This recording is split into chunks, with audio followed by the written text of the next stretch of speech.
ہوتا ہے تو اس کے کان میں اذان کا کیا حکم ہے؟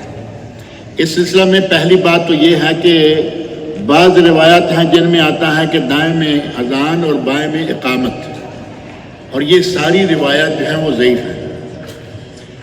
ایک حدیث ہے سنن ترمذی میں اور بعض دیگر کتب میں، اس میں ہے صرف اذان کا ذکر، اقامت کا ذکر نہیں ہے، اور امام ترمذی رحمۃ اللہ علیہ نے لکھا ہے کہ اس پر لوگوں کا عمل آ رہا ہے، یعنی یہ روایت بھی سند کے اعتبار سے کچھ کمزور ہے، لیکن اس پر لوگوں کا عمل آ رہا ہے۔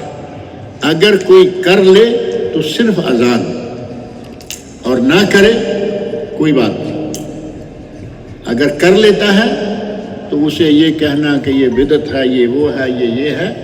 حضرت امام ترمذی رحمۃ اللہ علیہ امام ہیں اتنے بڑے، اور سیاستہ میں سے ایک کتاب کے مؤلف وہ ہے سنن ترمذی، ان کا کہنا ہے کہ اس پر لوگوں کا عمل ہے اور چلا آ رہا ہے، لہذا اگر کوئی کر لیتا ہے، اذان دے دیتا ہے، کوئی بات نہیں۔ بچے کو گود میں بٹھائیں، اذان دیں، دایاں کیا بایاں کیا ایک ہی اذان دونوں کانوں میں چلی جائے گی۔ اور اس پہ کچھ لوگوں کا نہیں بلکہ امت کا عمل چلا آ رہا ہے، سب کے سب کا نا سیدھا رہا۔ آج بھی وہی ہے کہ اگر کوئی کہہ لیتا ہے کہہ لے، کوئی نہیں کہہ پاتا نہ سکے۔